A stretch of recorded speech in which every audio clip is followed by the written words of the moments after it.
আজকে তুই সারা রাত মোবাইলে কবিরা গুনাহ করার কারণে তোর চেহারার মধ্যে কোনো আলো নাই, কোনো আকর্ষণ নাই, কোনো নূর নাই, কোনো মায়া নাই। অথচ তোর বয়স মাত্র 25 থেকে 30। আল্লাহর কসম 40 বছরের আগে তোর চেহারার আকর্ষণ আর উজ্জ্বলতা কমবে না, কিন্তু 25 বছরে তোর চেহারার মধ্যে কেন উজ্জ্বলতা নাই, আকর্ষণ নাই, দেখলে কেন মায়া লাগে না? রাতের বেলা মোবাইলে কবিরা গুনাহ করেছো, কানের মধ্যে গানের তার লাগায় রাতের বেলা ঘুমাও। আজরাইল যদি আইসা হাজির হয়, আরে সেই যদি দেখে তোর গানের আওয়াজ কানের মধ্যে লাগানো, কি জবাব দিবি আল্লাহর আদালতে? মনে মনে ভাবছো আমরা হুজুরেরা পাগল হয়ে গেছি। হ্যাঁ, 2 জনারে পাগল বললে মানা যায়, কোটি কোটি কোটি আলেমকে তুমি কি এক পালায় বলবা? এটা মেনে নেওয়া যায় না। লক্ষ লক্ষ নবীদের একই আওয়াজ, মিথ্যা বাবার উপায় নাই। 1-2 জন বললে সন্দেহ করা যায়, লক্ষ লক্ষ সাহাবায়ে কেরাম মিথ্যা বলতে পারেন না, সবার একই আওয়াজ। লক্ষ কোটি কোটি উলামায়ে কেরামের একই আওয়াজ, আল্লাহর গোলামি করো, মদিনাওয়ালার আদর্শ মতো জীবনকে চালাও। ও যুবক, কয়দিন আর বাঁচবারে বাবা? মনের প্রশ্ন করো রে মন। আমার তোমার মতো যুবক জেনারেল লাইনে থাকিয়াও যদি নামাজ পড়ে, তুমি আমি কেন পারবো না? আসলে ব্যাপারটা কি জানোনি? আমার মাওলা তোমার উপরে বেজার, তোমার মা বাবার অভিশাপ তোমার কপালে লেগে আছে। কপাল পুরলে কিছুই করার নাই। আমি হাফিজুর রহমান কেন, মক্কা মদিনার ইমাম কেন, কপাল যদি পুড়ে যায়, স্বয়ং নবীজি বয়ান করলেও বেঈমানের কালেমা নসিব হয় না। আর আল্লাহ যদি কপালটা খুলিয়া দেয়, নবীকে জবাই করতে আসিয়াও কালেমা পড়ে। নাম কি? এর যুবক, এর নাম কপাল। কপাল যদি পুড়ে যায়, নবীজির বয়ানেও কালেমা নসিব হয় না। আর কপাল যদি মাওলায় খুলে দেয়, নবীকে জবাই করতে আসিয়াও কালেমা পড়ে, পৃথিবীর ইতিহাসে তার নাম উঠে যায় ওমরে ফারুক। কেমন বান্দা আল্লাহর! 27 বছরে নবীর হাতে কালেমা পড়েছেন হযরত ওমর। 39 জন মুসলমানের পরে 40-এর কোঠা পূরণ করলেন হযরত ওমর। তরবারি হাতে নিয়ে দাঁড়ায় গেলেন। মুহাম্মদের বিরুদ্ধে একটা কথা যদি বলতে চাও, কাউকে দরকার নাই, ওমরের তরবারির সামনে দাঁড়ায় যাও।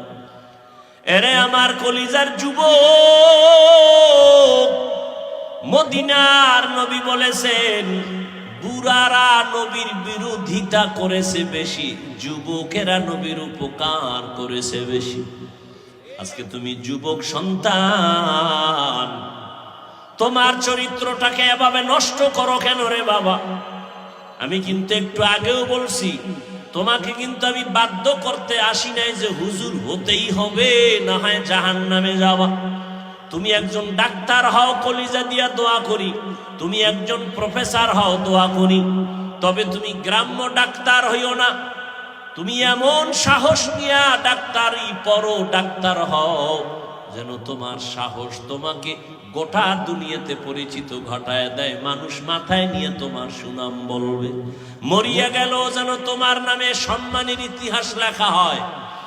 আর যদি চরিত্র বাদ দিয়া নষ্ট করে ডাক্তার হও, তাসলিমার মতো জায়গায় জায়গায় জুতার বাড়ি খাবি। প্রফেসর হও, দোয়া করি, তবে বেয়াদব হইও না। তোমার ব্যবহারে যেন কোনো মা বাবা কষ্ট না পায়, তোমার আচরণে যেন আলেম কষ্ট না পায়, মুরব্বীরা কষ্ট না পায়। ডাক্তার যদি হতে হয় তো আন্তর্জাতিক মানের ডাক্তার হও। ইঞ্জিনিয়ার যদি হতে চাও, জাতীয় বা ইন্টারন্যাশনাল, তুমি একজন ইঞ্জিনিয়ার হও, মানুষ তোমাকে চিনবে, দোয়া করবে। আর জীবনে যদি সুন্দর সম্মানের জিন্দেগি চাও, 2টা তোমার পুঁজি লাগবে। খোদার কসম করে বলি, এই দুই পুঁজি যদি না থাকে জীবনে কোনোদিন সম্মানের চেয়ার পাইবা না। কয় পুঁজি? যুবকেরা ভালো করে শুন, আমগো মাথা নষ্ট না, গাঞ্জা খাও তুই, মাথা নষ্ট আমাগো না, বিড়ি টানো তুমি, আর মাথা নষ্ট হবে আমগো। আমরা 24 ঘন্টা অজু সহকারে থাকি, নামাজ পড়ি, মানুষের গালি দেই না, ক্ষতি করি না, মানুষের জন্য কান্দা কান্দা দোয়া করি, পাও দৌড়ে দৌড়ে বুঝাই, মাথা নষ্ট আমগো না। আর তুমি মদের বোতল দৌড়াও, তোমার মাথা নষ্ট হয় না। তুমি গাঞ্জা খাও, মাথা নষ্ট হয় না। তুমি মোবাইলে গুনাহের কাজ করো, তাতে মাথা নষ্ট হয় না। সব মাথা নষ্ট হুজুরদের। আল্লাহ হেদায়েত দান করুন। দুই পুঁজি লাগবে যদি সম্মানের জিন্দেগি চাও। সম্মান দেয় কে? কেন সরকার দেয় না?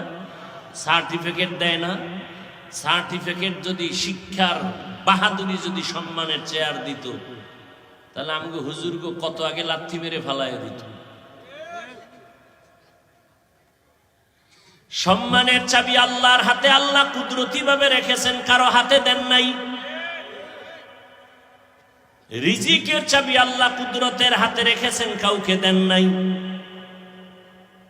এই কারণে তুমি যাকে মনে করে সম্মানের পাত্র না, আল্লাহ তারে সম্মানিত বানায় দেয়। কে জানতো ওর বাবাকে ওর মাকে আল্লাহ সম্মানের জায়গায় বসায় দিছেন? ইমামের মুসাল্লা।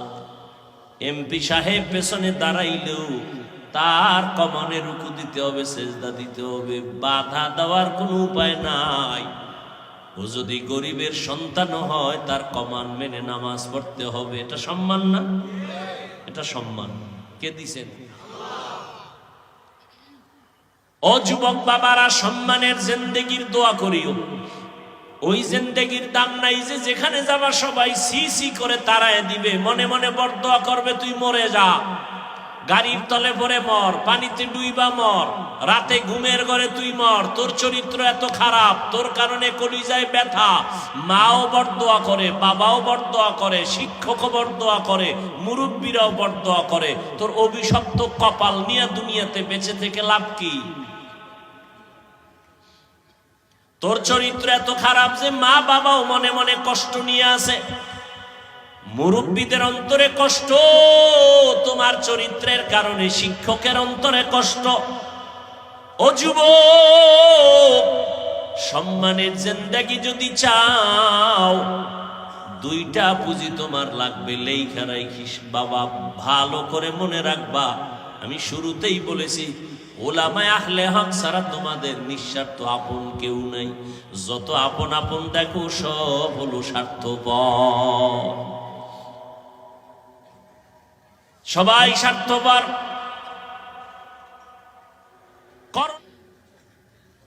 আপনার চরিত্র খুব ভালো, কিন্তু আপনি চরম অসুস্থ, টিকবেন কোথাও চাকরিতে?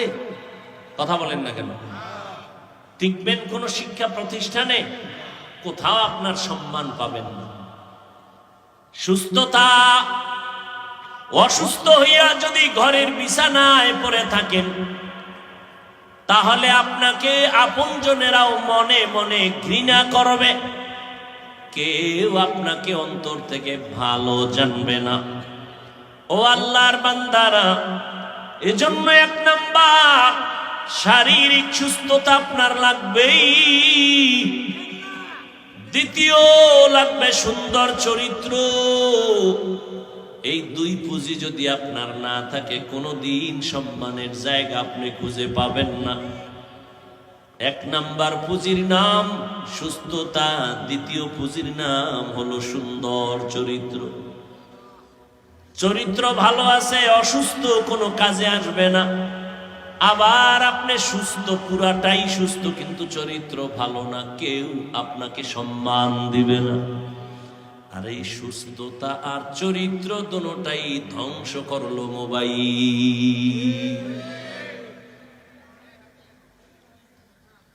প্রতিবন্ধী বুঝেন? প্রতিবন্ধী, এই মোবাইলওয়ালারা প্রতিবন্ধী। মায়ের হক আদায় না করলেও মোবাইলের হক আদায় করবে, এই নিয়ত আছে না অনেকের? স্ত্রীর হক আদায় না করতে পারলেও মাশাআল্লাহ মোবাইলের হক আদায় করতে ব্যর্থতা নাই।